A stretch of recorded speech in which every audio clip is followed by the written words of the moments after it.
ಪ್ರೇಮಜೀವಿಯ ಕಥಾ ಪ್ರಪಂಚಕ್ಕೆ ಸ್ವಾಗತ, ಮತ್ತೊಮ್ಮೆ ಸುಸ್ವಾಗತ. ಪ್ರೇಮವೊಂದನ್ನು ಪಡೆದುಕೊಳ್ಳುವ ಪರಿ, ಪ್ರೇಮವೊಂದನ್ನು ಉಳಿಸಿಕೊಳ್ಳುವ ರೀತಿ ಮತ್ತು ಪ್ರೇಮವೊಂದಕ್ಕೆ ಜೀವ ಕೊಡುವಂತಹ ಸಾಧ್ಯತೆ, ಈ ಮೂರನ್ನು ಒಟ್ಟಿಗೆ ನಿಭಾಯಿಸುವಂತಹ ಮನಸ್ಥಿತಿಯ ಹುಡುಗನ ಕಥೆಯೇ ಇವತ್ತು ನಾವು ನಿಮಗೆ ಹೇಳ್ತಾ ಇರುವಂತಹ ನೀನ್ಯಾರೆ.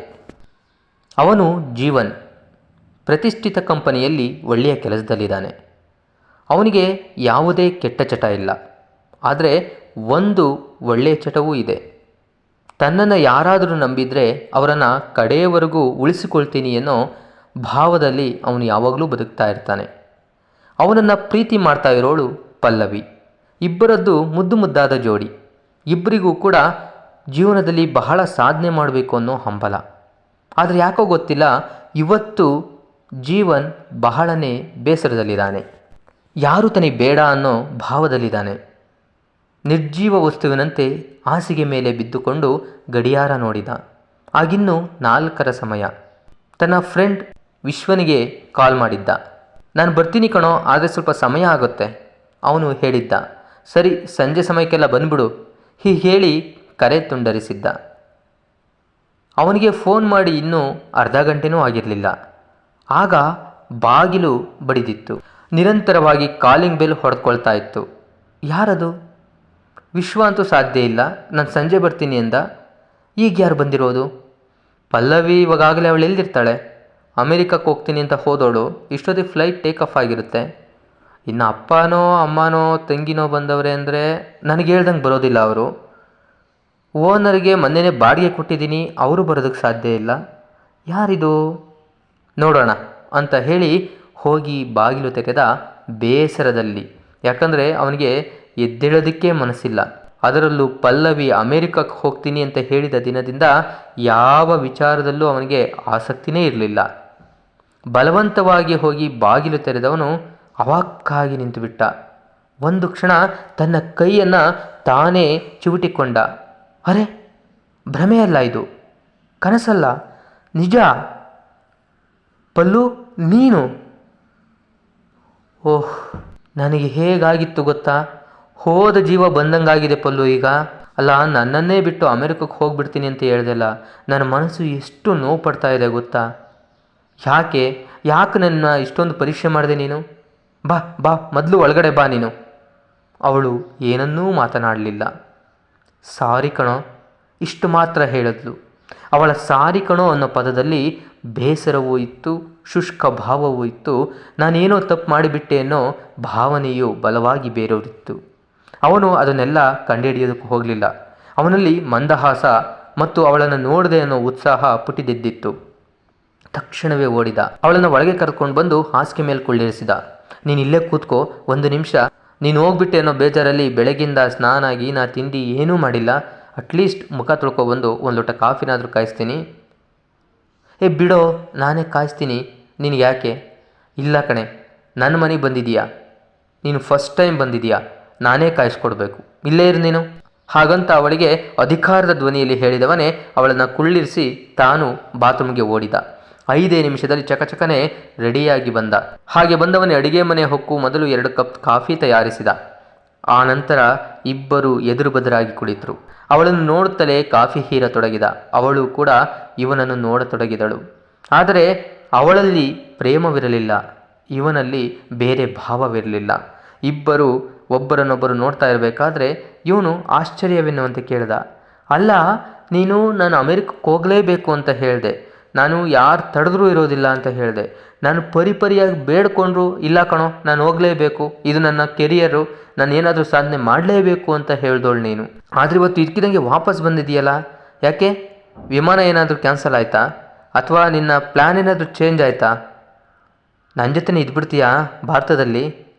ಅವನಲ್ಲಿ ಹೊಸ ಉತ್ಸಾಹ. ಅವಳು ಹ್ಞೂ ಅಂತಾಳೇನೋ ಅನ್ನೋ ಒಂದು ನಿರೀಕ್ಷೆ. ಅವಳೇನೂ ಮಾತಾಡಲಿಲ್ಲ. ಸಮಯ ಬಂದಾಗ ಹೇಳ್ತೀನಿ ಕಣೋ, ಇಷ್ಟಷ್ಟೇ ಹೇಳಿ ಸುಮ್ಮನಾದಳು. ಜೀವನ್ ಬಾಗಿಯವಳಿಗೆ ಚುಂಬಿಸಲೆತ್ನಿಸಿದ.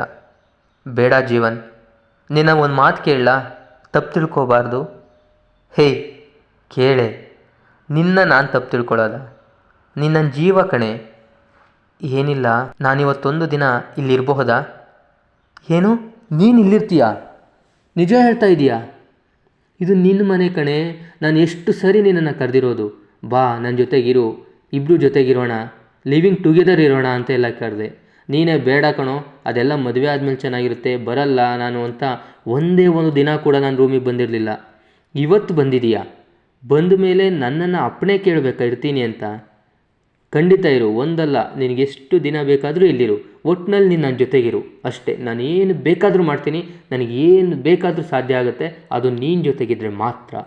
ಅವನ ಆನಂದಕ್ಕೆ ಪಾರವೇ ಇರಲಿಲ್ಲ.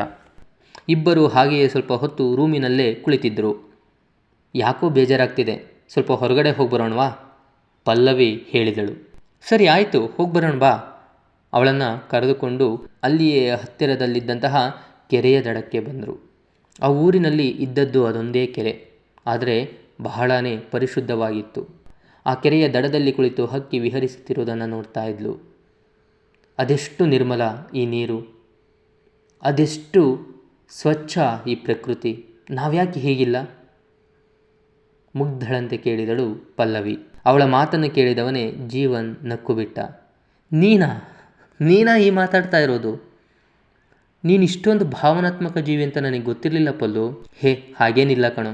ಅವನ ಕೈಯನ್ನು ಹಿಡಿದು ಭುಜಕ್ಕೆ ಹೊರಗಿದಳು. ಅವಳು ಭುಜದ ಮೇಲೆ ಆನಿಸಿಕೊಂಡಾಗ ಇವನಿಗೆ ಅದೆಂಥದ್ದೋ ಖುಷಿ. ಅವಳನ್ನು ತಬ್ಬಿ ಒಂದು ಬಾರಿ ಚುಂಬಿಸಿದ. ಅವಳು ಕೂಡ ಹೂಮುತ್ತನ್ನು ಕೊಟ್ಟು ಅವನನ್ನೇ ನೋಡುತ್ತಿದ್ದಳು. ಬಹಳ ಕಾಲ ಅಲ್ಲಿಯೇ ಇದ್ದವರು ಆನಂತರ ಹೊಟ್ಟೆ ಹಸಿತಾ ಇದೆ, ಹೋಟೆಲ್ನಲ್ಲಿ ಏನಾದರೂ ತಿನ್ನೋಣವಾ? ಅವಳೇ ಕೇಳಿದಳು. ಸರಿ ಬಾ ಹೋಗೋಣ. ಅಲ್ಲಿಯೇ ಹತ್ತಿರದಲ್ಲಿದ್ದ ಒಳ್ಳೆ ಹೋಟೆಲೊಂದಕ್ಕೆ ಹೋಗಿ ಇಬ್ಬರು ಊಟ ಮಾಡಿದರು. ಅಷ್ಟೊತ್ತಿಗೆ ಅವನ ಗೆಳೆಯ ವಿಶ್ವ ಕರೆ ಮಾಡಿದ್ದ. ಎಲ್ಲಿದೆಯೋ? ಬರ್ತಾ ಇದ್ದೀನಿ ಕಣೋ ಈಗ ನಾನು. ವಿಶ್ವನ ಮಾತು ಅತ್ತಲಿಂದ ಕೇಳಿಸ್ತಾ ಇತ್ತು. ಬೇಡ ಕಣೋ ವಿಶ್ವ, ನಾನು ಬರೋದು ಕೇಳ್ತೀನಿ, ಅವಾಗ ಬಾ, ಈಗೇನು ಬೇಡ. ಯಾಕೋ? ಇಲ್ಲ, ನಿನಗೊಂದು ಸರ್ಪ್ರೈಸ್ ಇದೆ. ಏನೋ ಅದು? ನಾನು ಹೇಳ್ತೀನಿ, ಫೋನ್ ಮಾಡ್ತೀನಿ, ನಾನು ಫೋನ್ ಮಾಡೋವರೆಗೂ ನೀನು ಬರಬೇಡ, ಆಯಿತಾ? ಹಂಗಂದವನೇ ಅವನ ಮಾತಿಗೂ ಕಾಯದೆ ಇವನೇ ಕರೆ ತುಂಡರಿಸಿದ. ಇಬ್ಬರು ಕೈ ಹಿಡಿದುಕೊಂಡು ಜೊತೆಯಾಗಿ ರೂಮಿನತ್ತ ಹೆಜ್ಜೆ ಹಾಕಿದರು. ರಾತ್ರಿ ಇಬ್ಬರೂ ಒಟ್ಟಿಗೇ ಮಲಗಿದರು. ಬೆಳಗ್ಗೆ 5:30. ಆ ಸಮಯಕ್ಕೆ ಎಂದಿನಂತೆ ಜೀವನ್ ಎದ್ದು ಬಿಟ್ಟ. ಎದ್ದವನೇ ಪಕ್ಕದಲ್ಲಿ ನೋಡಿದ. ಪಲ್ಲವಿ ಇಲ್ಲ. ಅರೆ, ಎಲ್ಲೋದ್ಲು? ಇಲ್ಲೇ ಇದ್ಲಲ್ವಾ? ಓ, ಎಲ್ಲೋ ಬೆಳಬೆಳಗ್ಗೆನೇ ಎದ್ದಿರಬೇಕು. ಹೊರಗಡೆ ಹೋಗಿ ನೋಡ್ದ, ಅಲ್ಲೆಲ್ಲೂ ಇರಲಿಲ್ಲ. ವಾಕ್ ಹೋಗಿರಬಹುದಾ? ಇಲ್ಲ, ಅವಳ ಚಪ್ಪಲಿ ಅಲ್ಲೇ ಇತ್ತು. ಮತ್ತೆಲ್ಲಿ? ಟೆರೇಸಲ್ಲೇನಾದರೂ ಇದ್ದಾಳಾ? ಹೋದ, ಅಲ್ಲಿಯೂ ಇರಲಿಲ್ಲ. ಅಡುಗೆ ಮನೇಲಿ ಏನಾದರೂ ಕಾಫಿ ಗಿಫಿ ಮಾಡ್ತಾ ಇದ್ದಾಳಾ? ಬಂದ, ಆದರೆ ಹಾಲನ್ನು ಯಾರು ಇಷ್ಟು ಬೇಗ ತಂದು ಕೊಡ್ತಾರೆ? ಹಾಲು ಇರಲಿಲ್ಲ, ಅಲ್ಲಿ ಟೀನೂ ಮಾಡ್ತಾ ಇರಲಿಲ್ಲ. ಹಾಗಾದ್ರೆ ಎಲ್ಲೋದ್ಲು? ಓಡಿದ, ನೋಡ್ದ, ಅಕ್ಕಪಕ್ಕದ ಮನೆಗಳಿಗೆ ನೋಡ್ದ, ಅಕ್ಕಪಕ್ಕದಲ್ಲಿ ವಿಚಾರಿಸಿದ. ಯಾರೂ ಅಷ್ಟು ಬೇಗ ಎದ್ದೇ ಇರಲಿಲ್ಲ. ಇನ್ನು ಬೀದಿಯಲ್ಲೆಲ್ಲ ಅಲೆದಾಡ್ದ, ಎಲ್ಲೂ ಅವಳ ಸುಳಿವೇ ಇಲ್ಲ. ಏನಾಯ್ತಪ್ಪ, ಎಲ್ಲಿಗೋದ್ಲಪ್ಪ? ಅವನ ತಲೆ ಬಿಸಿಯಾಯಿತು. ಮತ್ತೆ ನನಗೆ ಕೈ ಕೊಟ್ಟೇನಾದರೂ ಅಮೇರಿಕಕ್ಕೆ ಹೋಗ್ಬಿಟ್ಲಾ? ನಾನು ಸಮಾಧಾನ ಮಾಡಬೇಕು ಅಂತ ವಾಪಸ್ ಬಂದುಬಿಟ್ಟಿದ್ಲ?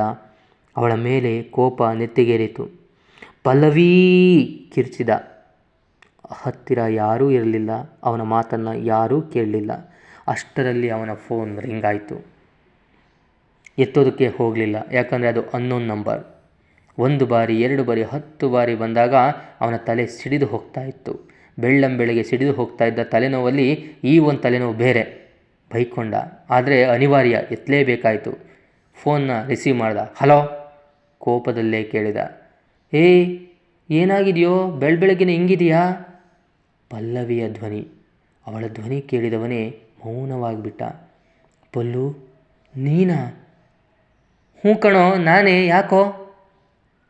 ಎಲ್ಲೋಗ್ಬಿಟ್ಟೆ ನೀನು? ಎಲ್ಲೋಗ್ಬಿಟ್ಟೆ? ನಿನಗೆ ಹೇಳಿ ಬಂದನಲ್ಲೋ ಅಮೇರಿಕಕ್ಕೆ ಹೋಗ್ತೀನಿ ಅಂತ. ನೀನೇ ನನ್ನ ಬಿಟ್ಟೋಗ್ಬೇಡ ಅಂತ ಬೈದೆ ನೀನು. ಆಮೇಲೆ ನೀನು ಬೇಡ, ನನ್ನ ಫ್ರೆಂಡ್ಸ್ ಜೊತೆ ಹೋಗ್ತೀನಿ ಅಂತ ಹೇಳಿ ಬರಲಿಲ್ವಾ ನಾನು? ಏರ್ಪೋರ್ಟ್ವರೆಗೂ ನನ್ನ ಫ್ರೆಂಡ್ಸ್ಗಳೇ ಬಂದು ಡ್ರಾಪ್ ಮಾಡಿ ಹೋದ್ರಪ್ಪ. ಈಗ ಅಮೇರಿಕಕ್ಕೆ ಬಂದು ಲ್ಯಾಂಡ್ ಆಗಿದ್ದೀನಿ. ತಮಾಷೆ ಮಾಡ್ತಾ ಇದೀಯಾ? ನೆನ್ನೆಲ್ಲ ನನ್ನ ಜೊತೆಲೇ ಇದೆಯಾ? ರಾತ್ರಿಯೆಲ್ಲ ಜೊತೆ ಕೂತ್ಕೊಂಡಿದ್ದೀವಿ, ಊಟ ಮಾಡಿದ್ದೀವಿ, ಮಲಿಕೊಂಡಿದ್ದೀವಿ. ಈಗ ಬೆಳಿಗ್ಗೆ ಎದ್ದು ನಾನು ಅಮೇರಿಕಕ್ಕೆ ಹೋಗಿದ್ದೀನಿ ಅಂತ ಸುಳ್ಳೆ ಮಾತಾಡ್ತೀಯಾ? ಏನು ಪಲ್ಲು ನೀನು? ನನ್ನ ಹತ್ರ ಎಷ್ಟೊಂತ ಆಟ ಆಡ್ತೀಯಾ ನೀನು?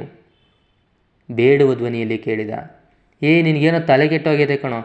ನಾನು ಅಮೇರಿಕದಿಂದನೇ ಫೋನ್ ಮಾಡ್ತಾಯಿದ್ದೀನಿ. ಈಗ ಒಂದು ಕೆಲಸ ಮಾಡು, ನಾನು ಫೋನ್ ಮಾಡಿದ್ದೀನಲ್ವಾ, ಆ ನಂಬರ್ ಐ ಡಿ ನೋಡು, ಜೊತೆಗೆ ನಾನು ಇಲ್ಲಿಂದ ಫೋನ್ ಮಾಡ್ತಾಯಿದ್ದೀನಿ ಅಂತ GPS ಲೊಕೇಶನ್ ಟ್ರ್ಯಾಕ್ ಮಾಡು, ಗೊತ್ತಾಗತ್ತೆ ನಿನಗೆ.